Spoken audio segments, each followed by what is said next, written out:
ಇನ್ನು ಮುಂದೆ ಆಗುವ ಶಾಶ್ವತವಾದ ಪಟ್ಟಣವನ್ನು ನಿರೀಕ್ಷಿಸುವುದಕ್ಕಾಗಿ ನಮಗೆ ಕಲಿಸಿಕೊಟ್ಟ ನಮ್ಮ ಕರ್ತನಾದ ಯೇಸುಕ್ರಿಸ್ತನ ಅತ್ಯಧಿಕವಾದ ಕೃಪೆಯೂ ಸಮಾಧಾನವು ತಮಗೂ ತಮ್ಮ ಕುಟುಂಬಕ್ಕೂ ಹೇರಳವಾಗಿ ಉಂಟಾಗಲಿ.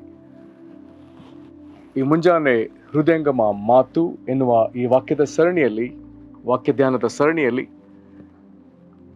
ಈ ತಿಂಗಳು ನಾವು ಯೇಸುಕ್ರಿಸ್ತನ ರಕ್ತದ ಕುರಿತಾಗಿ ಧ್ಯಾನಿಸುತ್ತಾ ಇದನ್ನು ನಾವು ಓದಿಕೊಂಡು ಧ್ಯಾನಿಸುವಂಥ ದೇವರ ವಾಕ್ಯದ ಭಾಗ ಇಬ್ರಿಯರಿಗೆ ಬರೆದ ಪತ್ರಿಕೆ 13ನೇ ಅಧ್ಯಾಯ 12ನೇ ವಚನದಿಂದ 14ನೇ ವಚನದವರೆಗೂ. ಇಬ್ರಿಯ 13 12ರಿಂದ 14. ಅದರಂತೆ ಯೇಸು ಕೂಡ ಸ್ವಂತ ರಕ್ತದಿಂದ ತನ್ನ ಜನರನ್ನು ಪವಿತ್ರಪಡಿಸುವುದಕ್ಕೋಸ್ಕರ ಪಟ್ಟಣದ ಹೊರಗೆ ಸತ್ತನು. ಆದುದರಿಂದ ನಾವು ಆತನ ನಿಮಿತ್ತ ಉಂಟಾಗುವ ನಿಂದೆಗಳನ್ನು ತಾಳಿಕೊಳ್ಳುವವರಾಗಿ ಪಾಳೆಯದ ಆಚೆ ಆತನ ಬಳಿಗೆ ಹೊರಟು ಹೋಗೋಣ. ಯಾಕಂದರೆ ಇಹಲೋಕದಲ್ಲಿ ಶಾಶ್ವತವಾದ ಪಟ್ಟಣವು ನಮಗಿಲ್ಲ, ಇನ್ನು ಮುಂದೆ ಆಗುವ ಪಟ್ಟಣವನ್ನು ಹಾರೈಸುತ್ತಾ ಇದ್ದೇವೆ. ಈ ವಾಕ್ಯಗಳನ್ನು ಧ್ಯಾನಿಸುವುದಕ್ಕಾಗಿ ದೇವರು ತಾನೇ ನಮ್ಮ ಮನೋನೇತ್ರಗಳನ್ನ ಬೆಳಗಿಸಿ ತನ್ನ ಜ್ಞಾನವುಳ್ಳ ಆತ್ಮನ್ನು ಅನುಗ್ರಹಿಸಲಿ. ನಮ್ಮ ಪ್ರೀತಿಯ ಪರಿಶುದ್ಧಾತ್ಮನು ನಮಗೆ ಇವುಗಳನ್ನ ಬೋಧಿಸಿ ಕಲಿಸಲಿ. ಕರ್ತನಲ್ಲಿ ಪ್ರೀತಿಯುಳ್ಳ ದೈವ ಜನರೇ, ನಾವು ಯೇಸುಕ್ರಿಸ್ತನ ರಕ್ತದ ಕುರಿತಾಗಿ ಧ್ಯಾನಿಸುತ್ತಿರುವಲ್ಲಿ 12ನೇ ವಚನದಲ್ಲಿ ನಾವು ಓದುವಂತ ಒಂದು ಪ್ರಮುಖವಾದ ಸಂಗತಿ, ಯೇಸು ಕೂಡ ಸ್ವಂತ ರಕ್ತದಿಂದ, ಈ ಸ್ವಂತ ರಕ್ತ ಎನ್ನುವಂತ ಈ ಉಲ್ಲೇಖ ನಮಗೆ ಅಪೊಸ್ತಲ ಕೃತ್ಯ 20-28ರಲ್ಲಿ ದೇವರ ಸ್ವರಕ್ತ ಎಂಬುದಾಗಿಯೂ, ಇಬ್ರಿಯ 9-12ರಲ್ಲಿ ಕ್ರಿಸ್ತನ ಸ್ವರಕ್ತ ಎಂಬುದಾಗಿಯೂ, ಹಾಗೆ ಈಗ ಓದಿದ ವಾಕ್ಯ ಭಾಗದಲ್ಲಿ ಇಬ್ರಿಯ 13-12ರಲ್ಲಿ ಯೇಸುವಿನ ಸ್ವಂತ ರಕ್ತ. ಹಾಗಾದ್ರೆ ಯೇಸು ಕ್ರಿಸ್ತನ ತನ್ನ ಸ್ವಂತ ರಕ್ತದಿಂದ ಮಾಡಿದ್ದೇನು?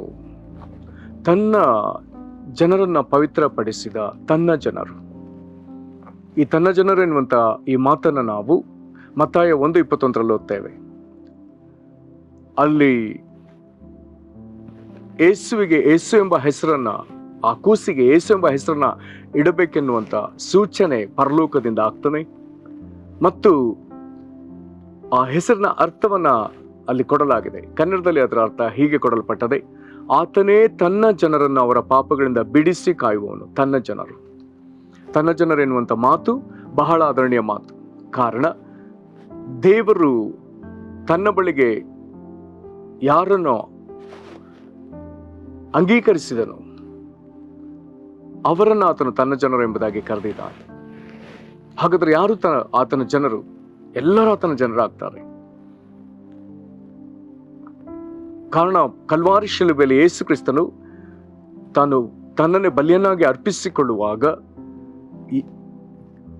ಕೇವಲ ಇವರಿಗಾಗಿ ಎಂಬುದಾಗಿ ನಿರ್ದಿಷ್ಟವಾಗಿ ಕೆಲವರಿಗಾಗಿ ಆತನು ತನ್ನನ್ನು ಬಲಿಯನ್ನಾಗಿ ಅರ್ಪಿಸಿಕೊಳ್ಳದೆ ಲೋಕದ ಸಮಸ್ತ ಮಾನವರಿಗಾಗಿ ಆತನು ಪ್ರಾಯಶ್ಚಿತ್ತ ಬಲಿಯಾಗಿ ತನ್ನನ್ನು ಸಮರ್ಪಿಸಿಕೊಂಡಿದ್ದಾನೆ. ಎಲ್ಲರಿಗಾಗಿ ವಿಮೋಚಿಸುವಂತ ರಕ್ತವನ್ನು ಆತನು ಸುರಿಸಿದ್ದಾನೆ. ಎಲ್ಲರಿಗಾಗಿ ತಂದೆಯ ಬಳಿಯಲ್ಲಿ ತಂದೆಯವರನ್ನ ಕ್ಷಮಿಸುವುದಾಗಿ ಪ್ರಾರ್ಥಿಸಿದ್ದಾನೆ. ಹಾಗಾಗಿ ಕಲ್ವಾರಿ ಶಿಲುಬೆಯ ದೊಡ್ಡ ಸಂದೇಶ ನಮ್ಮನ್ನ ಅದು ಅಂಗೀಕರಿಸಿಕೊಳ್ತದೆ, ಅದು ನಮ್ಮನ್ನು ತಿರಸ್ಕರಿಸುವುದಿಲ್ಲ. ಪ್ರಪಂಚದಲ್ಲಿ ಬಹುತೇಕ ಜನರ ಒಂದು ದೊಡ್ಡ ಸಮಸ್ಯೆ, ಅನೇಕರಿಂದ ತಿರಸ್ಕರಿಸಲ್ಪಟ್ಟ ಸ್ಥಿತಿಯಲ್ಲಿ, ಅನೇಕ ವೃದ್ಧ ತಂದೆ ತಾಯಿಗಳು ತಮ್ಮ ಮಕ್ಕಳಿಂದ ತಿರಸ್ಕರಿಸಲ್ಪಟ್ಟ ಸ್ಥಿತಿಯಲ್ಲಿ, ಅನೇಕ ಸಹೋದರಿಯರು ತಮ್ಮ ಗಂಡಂದಿರಿಂದ ತಿರಸ್ಕರಿಸಲ್ಪಟ್ಟ ಸ್ಥಿತಿಯಲ್ಲಿ, ಅನೇಕ ಸಹೋದರರು ತಮ್ಮ ಹೆಂಡತಿರಿಂದ ತಿರಸ್ಕರಿಸಲ್ಪಟ್ಟ ಸ್ಥಿತಿಯಲ್ಲಿ, ಅನೇಕ ಮಕ್ಕಳು ತಮ್ಮ ತಂದೆ ತಾಯಿಗಳಿಂದ ತಿರಸ್ಕರಿಸಲ್ಪಟ್ಟ ಸ್ಥಿತಿಯಲ್ಲಿ, ಅನೇಕ ಜನರು ತಮ್ಮ ಒಡಹುಟ್ಟಿದವರಿಂದ ತಿರಸ್ಕರಿಸಲ್ಪಟ್ಟ ಸ್ಥಿತಿಯಲ್ಲಿ, ಅಥವಾ ತಮ್ಮ ಆಪ್ತ ಸ್ನೇಹಿತರಿಂದ ತಿರಸ್ಕರಿಸಲ್ಪಟ್ಟ ಸ್ಥಿತಿಯಲ್ಲಿ, ಹೀಗೆ ವಿಧದಲ್ಲಿ ಜನರು ತಿರಸ್ಕರಿಸಲ್ಪಟ್ಟು ಆ ಒಂದು ಕಹಿ ವೇದನೆಯನ್ನು ಅನುಭವಿಸುತ್ತಿದ್ದಾರೆ. ಆದರೆ ಪರಲೋಕದ ದೇವರು, ಆತನು ಕಳಿಸಿಕೊಟ್ಟ ಕರ್ತನಾದ ಯೇಸು ಕ್ರಿಸ್ತನು, ರಕ್ಷಕನು, ಕಲ್ವಾರಿ ಶಿಲುಬೆಯಲ್ಲಿ ಆತನ ರಕ್ಷಣಾ ಕಾರ್ಯ, ಇವೆಲ್ಲವೂ ನಮ್ಮನ್ನ ಅಂಗೀಕರಿಸಿಕೊಂಡ ದೊಡ್ಡ ಸಂದೇಶವನ್ನು ನಮಗೆ ತಿಳಿಸ್ತದೆ. ಇಲ್ಲೆಲ್ಲಿಯೂ ತಿರಸ್ಕಾರವಿಲ್ಲ. ಎಲ್ಲಾ ಭಾಗಗಳಲ್ಲಿ ದೇವರು ನಮ್ಮನ್ನ ಕನ್ನಿಕರಿಸಿ, ಕ್ಷಮಿಸಿ, ಪ್ರೀತಿಸಿ ಅಂಗೀಕರಿಸುವಂಥದ್ದನ್ನೇ ನಾವು ಕಾಣ್ತೇವೆ. ಈ ವಾಕ್ಯದಲ್ಲಿ ನೋಡ್ತಿದ್ದೇವೆ. 12ನೇ ವಚನಕ್ಕೆ ತಿರುಗಿ ಬರೋಣ. ಅದರಂತೆ ಯೇಸು ಕೂಡ ಸ್ವಂತ ರಕ್ತದಿಂದ ತನ್ನ ಜನರನ್ನು, ಹಾಗಾದ್ರೆ ನಮ್ಮನ್ನ ಆತನ ಅಂಗೀಕರಿಸಿದ ಜನರನ್ನ ಪವಿತ್ರಪಡಿಸುವುದಕ್ಕೋಸ್ಕರ ಪಟ್ಟಣದ ಹೊರಗೆ ಸತ್ತನು. ಈ ದೃಶ್ಯ ಏನೆಂಬುದಾಗಿ ಕೇಳಿದ್ರೆ, ಇದನ್ನು ನಾವು ಓದ್ಲಿಕ್ಕೆ ಮುಖ್ಯವಾಗಿ ನಾವು ನೋಡ್ಬೇಕಾಗಿರುವಂತ ಅಧ್ಯಾಯ ಯಾಜಕಕಾಂಡ 16ನೇ ಅಧ್ಯಾಯ. ಯಾಜಕಕಾಂಡ 16ನೇ ಅಧ್ಯಾಯ ಬಹಳ ಪ್ರಾಮುಖ್ಯವಾದ ಒಂದು ಅಧ್ಯಾಯವಾಗ್ತದೆ ಸತ್ಯವೇದದಲ್ಲಿ. ಕಾರಣ ಅದು ದೇವರೊಂದಿಗೆ ನಾವು ಸಮಾಧಾನ ಸ್ಥಿತಿ ತಲುಪುವುದಕ್ಕಾಗಿಯೇ ದೇವರು ಏರ್ಪಡಿಸಿದ ಒಂದು ಪ್ರಾಮುಖ್ಯವಾದ ದಿನ. ವಿಶೇಷವಾಗಿ ಇಸ್ರಾಯೇಲರಿಗಾಗಿ ವರ್ಷದಲ್ಲಿ ಒಮ್ಮೆ ಅವರು ಕಡ್ಡಾಯವಾಗಿ ಆಚರಿಸಬೇಕಾದಂತ ಒಂದು ಸಬ್ಬತ್. ಆ ದಿನ ಯಾವ ದಿನ ಬೇಕಾದ್ರೂ ಬರ್ಬೋದು. ಸಾಧಾರಣ ಸಬ್ಬತ್ ಎನ್ನುವಂಥದ್ದು ವಾರದ ಕೊನೆಯ ದಿವಸ. ಆದರೆ ಈ ದೋಷ ಪರಿಹಾರಕ ದಿನ ಅದು ತಿಂಗಳಿನಲ್ಲಿ ಯಾವ ದಿನ ಬರ್ತದೋ ಅದು ಪ್ರಾಮುಖ್ಯವಾಗಿ ಸಬ್ಬತ್ ಆಗಿರ್ಬೇಕೆಂಬುದಾಗಿ ದೇವರು ಸೂಚಿಸ್ತಾನೆ. ಯಾಜಕಕಾಂಡ 16:29 ಹೀಗೆ ಬರ್ತದೆ, ಇದು ನಿಮಗೆ ಶಾಶ್ವತವಾದ ನಿಯಮ. ಯಾವುದೆಂದರೆ, ಸ್ವದೇಶಸ್ಥರಾದ ನೀವು, ನಿಮ್ಮಲ್ಲಿ ಇಳುಕೊಂಡಿರುವ ಅನ್ಯ ದೇಶದವರು ಎಲ್ಲರೂ 7ನೇ ತಿಂಗಳಿನ 10ನೇ ದಿನದಲ್ಲಿ ಸಕಲ ವಿಧವಾದ ಕೆಲಸಗಳನ್ನು ಬಿಟ್ಟು ಉಪವಾಸ ಮಾಡಿ ಪ್ರಾಣವನ್ನು ಕುಂದಿಸಿಕೊಳ್ಳಬೇಕು. ಯಾಕೆಂದರೆ ನೀವು ಪರಿಶುದ್ಧರಾಗಿರುವುದಕ್ಕಾಗಿ ಈ ದಿನದಲ್ಲಿ ನಿಮಗೋಸ್ಕರ ದೋಷ ಪರಿಹಾರವಾಗುವುದು. ಇದನ್ನು ಕೆಲವು ಭಾಷಾಂತರಗಳಲ್ಲಿ ಓದಿದರೆ ನಿಮ್ಗೆ ಓಕೆ, ಮುಂದುವರೆದು ಮತ್ತೆ ಓದೋಣ. ಯೆಹೋವನ ದೃಷ್ಟಿಯಲ್ಲಿ ನಿಮ್ಮೆಲ್ಲಾ ದೋಷಗಳು ನಿವಾರಣೆ ಆಗುವವು. ಇದು ನಿಮಗೆ ಸಂಪೂರ್ಣವಾಗಿ ಕೆಲಸವನ್ನು ನಿಲ್ಲಿಸಬೇಕಾದ ಸಬ್ಬತ್ ದಿನವಾಗಿರಬೇಕು. ಇದರಲ್ಲಿ ನೀವು ಉಪವಾಸವಾಗಿರಬೇಕು. ಇದೇ ನಿಮಗೆ ಶಾಶ್ವತ ನಿಯಮ. ಹಾಗಾದ್ರೆ ಇಲ್ಲಿ ದೇವರು ಸೂಚಿಸುವಂತಹ 7ನೇ ದಿವಸದ 10ನೇ ದಿನ ವಾರದಲ್ಲಿ ಯಾವಾಗ್ಲಾದ್ರೂ ಬರ್ಬೋದು, ಆದರೆ ಆ ದಿನವನ್ನ ಸಬ್ಬತ್ ದಿನವಾಗಿ ನೋಡ್ಬೇಕೆಂಬುದಾಗಿ ಹೇಳ್ತಾನೆ. ಇದನ್ನ ಆಂಗ್ಲ ಭಾಷೆಯಲ್ಲಿ ಡೇ ಆಫ್ ಅಟೋನ್ಮೆಂಟ್ ಎಂಬುದಾಗಿ ಹೇಳ್ತಾರೆ. ದೇವರೊಂದಿಗೆ ಒಂದಾಗುವಂತ ದಿನ. ಆ ದಿನ ನಮ್ಮ ದೋಷವನ್ನೆಲ್ಲ ಕಳಕೊಳ್ಳುವಂತ ದಿನ. ದೋಷ ಪರಿಹಾರಕ್ಕೆಂದೇ ಪ್ರತ್ಯೇಕವಾಗಿ ಯಜ್ಞವನ್ನು ಅರ್ಪಿಸಿ ಆ ರಕ್ತದಿಂದ ನಾವು ಪ್ರೋಕ್ಷಿತರಾಗುವಂತ ದಿನ. ಇಂದಿಗೂ ಇಸ್ರೇಲರಿಗೆ ಇದು ಬಹಳ ಪ್ರಾಮುಖ್ಯವಾದ ಹಬ್ಬ, ಯಾಮ್ ಕಿಪ್ಪೋರ್ ಎಂಬುದಾಗಿ ಹೇಳ್ತಾರೆ. ಹಾಗಾದ್ರೆ ಇದಕ್ಕೆ ಸೂಚಕವಾಗಿ ಈ ವಾಕ್ಯ ಬರ್ತದೆ. ಇಲ್ಲಿ ಹೇಗೆ ಬರ್ತದೆ? ಹಾಗಾದ್ರೆ ದೋಷ ಪರಿಹಾರಕ್ಕಾಗಿಯೇ ಸಮರ್ಪಿಸಲ್ಪಟ್ಟ ಪಶು ಅದರ ರಕ್ತವನ್ನ ಹಿಡ್ಕೊಂಡೇ ಮಹಾಯಾಜಕ ದೇವರ ಸನ್ನಿಧಿಗೆ ದೇವರು ಹೇಳಿದ ನಿಯಮದ ಪ್ರಕಾರ ಹೋಗಿ ಮಂಜೂಷದ ಪೆಟ್ಟಿಗೆ ಪೂರ್ವಕ್ಕೂ ಮತ್ತೆ ಕೃಪಾಸನದ ಎದುರು ಆತನ ರಕ್ತವನ್ನ 7 ಸಾರಿ ಚಿಮುಕಿಸಬೇಕಾಗ್ತದೆ. ನಂತರದಲ್ಲಿ ಆ ದೋಷ ಪರಿಹಾರ ಯಜ್ಞಕ್ಕಾಗಿ ಸಮರ್ಪಿಸಿದ ಪಶುವಿನ ಎಲ್ಲಾ ಸಂಗತಿಗಳನ್ನ ತೆಗೆದುಕೊಂಡು ಊರ ಆಚೆಗೆ, ಪಾಳ್ಯದಿಂದ ಹೊರಗೆ ಊರ ಆಚೆಗೆ ಹೋಗಿ ಎಲ್ಲವನ್ನ ಸುಡಬೇಕಾಗ್ತದೆ. ಅದನ್ನು ನಾವು ಯಾಜಕಕಾಂಡ 16ನೇ ಅಧ್ಯಾಯದ 27ನೇ ವಚನದಲ್ಲಿ ಅದನ್ನ ಓದ್ತೇವೆ. ಅಲ್ಲಿ ಕೊನೆಗೆ ಬರ್ತದೆ, ಎಲ್ಲವನ್ನು ಬೆಂಕಿಯಿಂದ ಸುಡಿಸಬೇಕು. ಅದನ್ನೇ ಇಲ್ಲಿ 12ನೇ ವಚನದಲ್ಲಿ ನಾವು ಓದುವಂಥದ್ದು. ಫಸ್ಟ್ 11ರಲ್ಲಿ ಓದ್ತೇವೆ. ಮಹಾಯಾಜಕನ ದೋಷ ಪರಿಹಾರಕ, ಇಬ್ರಿಯ 13:11ರಲ್ಲಿ ಮಹಾಯಾಜಕನ ದೋಷ ಪರಿಹಾರಕ ಯಜ್ಞದ ಪಶುಗಳ ರಕ್ತವನ್ನು ತೆಗೆದುಕೊಂಡು ಪವಿತ್ರ ಸ್ಥಾನದೊಳಗೆ ಹೋಗಲು ಆ ಪಶುಗಳ ದೇಹಗಳು ಪಾಳ್ಯದ ಆಚೆ ಸುಡಲ್ಪಡುತ್ತವಲ್ಲ. ಹಾಗಾದ ದೇವಚನವನ್ನು ಉಲ್ಲೇಖಿಸಿ ನಂತರದಲ್ಲಿ ಅದರಂತೆ ಯೇಸು ಕೂಡ ಸ್ವಂತ ರಕ್ತದಿಂದ ತನ್ನ ಜನರನ್ನು ಪವಿತ್ರಪಡಿಸೋದಕ್ಕೋಸ್ಕರ ಪಟ್ಟಣದ ಹೊರಗೆ ಸತ್ತನು. ಇದೆಲ್ಲೂ ಬಹಳ ಗಂಭೀರವಾದ ಒಳ್ಳೆಯ ವಿಷಯಗಳು. ಈಗ ಇಷ್ಟು ವಿಷಯಗಳನ್ನ ಹೇಳಿ ನಮಗೊಂದು ಕರೆ ಕೊಡ್ತಿದ್ದಾನೆ.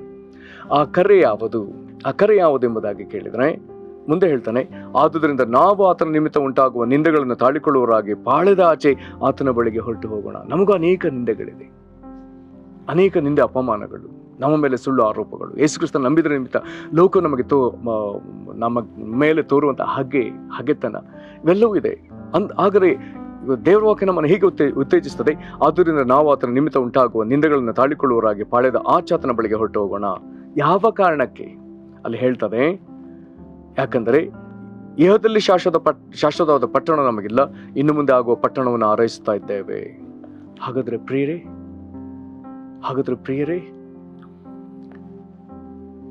ನಾವು ಪಟ್ಟಣದ ಆಚೆಗೆ ಅಥವಾ ಪಾಳ್ಯದ ಆಚೆಗೆ ನಾವು ಹೋಗೋದಕ್ಕೆ ಕಾರಣ,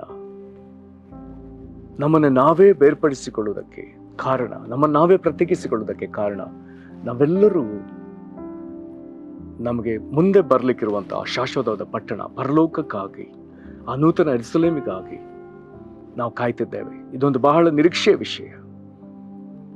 ಹಾಗಾಗಿ ಇಂಥವರಾದ ನಾವು ಅದನ್ನು ನಿರೀಕ್ಷಿಸುವುದಕ್ಕಾಗಿ ಯೇಸು ಸ್ವಂತ ರಕ್ತದಿಂದ ನಮ್ಮನ್ನು ಪವಿತ್ರಪಡಿಸಿದ್ದಾನೆ. ಆತನು ಪ್ರತ್ಯೇಕವಾಗಿ ಎಲ್ಲವನ್ನು ಅನುಭವಿಸಿದ್ದಾನೆ. ಹಾಗಾಗಿ ಆತನಿಗಾಗಿ ನಾವು ಒಂದು ಪ್ರತ್ಯೇಕಿಸಿಕೊಂಡು ಆತನಿಗಾಗಿ ಪ್ರತಿಷ್ಠೆ ಹೊಂದಿದ ಒಂದು ಪ್ರತಿಷ್ಠಿಸಲ್ಪಟ್ಟ ಜೀವಿತವನ್ನು ಜೀವಿಸುವಂತ ಈ ಒಂದು ಶ್ರೇಷ್ಠವಾದ ಕೃಪೆಗೆ ದೇವರು ನಮ್ಮನ್ನು ಕರೀತಿದ್ದಾನೆ. ವಾಕ್ಯಗಳು ನಮ್ಮನ್ನು ಇದಕ್ಕಾಗಿ ಉತ್ತೇಜಿಸ್ತದೆ. ಪ್ರತಿಷ್ಠೆ ಇಲ್ಲದೆ ಜೀವಿಸುವುದು ಬೇಡ. ಕ್ರಿಸ್ತನಿಗಾಗಿ ಪ್ರತ್ಯೇಕಿಸಿಕೊಳ್ಬೇಕಾಗ್ತದೆ. ಲೋಕವೂ ಬೇಕು, ದೇವರು ಬೇಕು, ಇದು ಸರಿಯಾಗುವುದಿಲ್ಲ. ಲೋಕದ ಆಶೆಯೂ ಬೇಕು, ದೇವರ ಆಶೀರ್ವಾದವೂ ಬೇಕು, ಸರಿಯಾಗುವುದಿಲ್ಲ. ಪಾಪದ ಸಂಗತಿಗಳು ಬೇಕು, ಇನ್ನೊಂದು ಕಡೆ ಕರ್ತನ ಮೇಜಿನಲ್ಲಿ ಪಾಲು ಬೇಕು, ಸರಿಯಾಗುವುದಿಲ್ಲ. ದೇವರಿಗೆ ಇಷ್ಟವಿಲ್ಲದನ್ನೆಲ್ಲ ತೊರೆದು ಬಿಟ್ಟು ದೇವರಿಗಾಗಿ ನಮ್ಮನ್ನು ಪ್ರತ್ಯೇಕಿಸಿಕೊಳ್ಬೇಕಾಗ್ತದೆ. ಒಂದು ಹೊಸ ಸಮರ್ಪಣೆಯೊಂದಿಗೆ ನಮ್ಮನ್ನು ಕರ್ತನಿಗೆ ಒಪ್ಪಿಸಿಕೊಡೋಣ. ಶಾಶ್ವತವಾದದ್ದು, ನಿತ್ಯವಾದದಕ್ಕಾಗಿ ನಾವು ಅಭಿಲಾಷಿಸೋಣ, ಪ್ರಾರ್ಥನೆ ಮಾಡೋಣ. ಮಹಾಕೃಪೆಗಳ ಪರಲೋಕ ತಂದೆಯೇ, ನಿನ್ನ ಮಹಾಗಣೋಳ ನಾಮಕ್ಕೆ ನಾವು ಸ್ತೋತ್ರ ಸಲ್ಲಿಸ್ತೇವೆ. ಪ್ರೀತಿಯ ಕರ್ತನೆ, ಈ ಅಮೂಲ್ಯವಾದ ವಾಕ್ಯಕ್ಕಾಗಿ ಸ್ತೋತ್ರ. ಯೇಸುವೇ, ನಿನ್ನ ಸ್ವಂತ ರಕ್ತದಿಂದ ನಿನ್ನ ಜನರನ್ನು ಪವಿತ್ರಪಡಿಸುವುದಕ್ಕೋಸ್ಕರ ಪಟ್ಟಣದ ಹೊರಗೆ ನೀನು ಸತ್ಯಲ್ಲ, ನಿನ್ನನ್ನು ಪ್ರತ್ಯೇಕಿಸಿಕೊಂಡಿಯಲ್ಲ. ನಮ್ಮನ್ನು ಪ್ರತಿಷ್ಠೆಪಡಿಸುವುದಕ್ಕಾಗಿ ನಿನ್ನನ್ನು ನೀನು ಪ್ರತಿಷ್ಠೆ ಮಾಡಿಕೊಂಡಿಯಲ್ಲ. ಅದಕ್ಕಾಗಿ ನಾವು ನಿನ್ನ ಸ್ತುತಿಸಿ ಕೊಂಡಾಡ್ತೇವೆ ಸ್ವಾಮಿ. ನಮ್ಮನ್ನು ಪ್ರತಿಷ್ಠೆಪಡಿಸಿದಂಥ ಯೇಸುವೆ, ನಿನ್ನನ್ನು ನಾವು ಸ್ತುತಿಸಿ ಕೊಂಡಾಡ್ತೇವೆ. ಕರ್ತನೆ, ನೀನು ನಮಗಾಗಿ ಹೊಂದಿದ ಈ ಪ್ರತಿಷ್ಠೆಗಾಗಿ ನಾವು ನಿನ್ನನ್ನು ಸ್ತುತಿಸ್ತೇವೆ ಸ್ವಾಮಿ.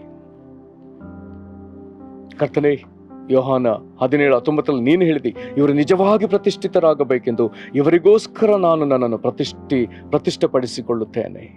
ಏಸಪ್ಪ, ನಾವು ನಿಜವಾಗ್ಲೂ ಪ್ರತಿಷ್ಠಿತರಾಗಿರಬೇಕೆನ್ನುವುದಕ್ಕಾಗಿ ನಿನ್ನ ನೀನೇ ಪ್ರತಿಷ್ಠಿಸಿಕೊಂಡಿಯಲ್ಲ, ಈ ರೀತಿ ಪ್ರತಿಷ್ಠಿಸಿಕೊಂಡಿಯಲ್ಲ, ನಿನ್ನನ್ನು ಪ್ರತ್ಯೇಕಿಸಿಕೊಂಡಿಯಲ್ಲ.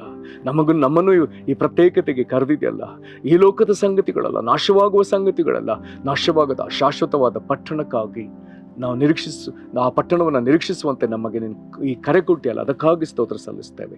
ಕರ್ತನೆ, ಈ ವಾಕ್ಯದಲ್ಲಿ ನಮ್ಮನ್ನು ನಡೆಸು, ಕೇಳುವ ಪ್ರತಿಯೊಬ್ಬೊಬ್ಬರನ್ನು ಆಶೀರ್ವದಿಸು. ದೇವರೇ, ನಮ್ಮ ರಕ್ಷಣೆಯನ್ನು ಕಾದುಕೊಳ್ಳುವುದಕ್ಕೂ, ಕ್ರಿಸ್ತ ನಂಬಿಕೆಯನ್ನು ಕಾದುಕೊಳ್ಳುವುದಕ್ಕೂ, ನಿನ್ನ ಬರೋಣಕ್ಕೆ ಸಿದ್ಧರಾಗುವುದಕ್ಕೂ ನಮ್ಮನ್ನು ಬಲಪಡಿಸು ಸ್ವಾಮಿ. ನಮ್ಮನ್ನು ಎಚ್ಚರಪಡಿಸು. ನಿನ್ನ ಆತ್ಮನಲ್ಲಿ ನಮಗಿನ್ನೂ ಹೊಸ ಚೈತನ್ಯವನ್ನು ಅನುಗ್ರಹಿಸು, ಉತ್ಸಾಹವನ್ನು ಅನುಗ್ರಹಿಸು.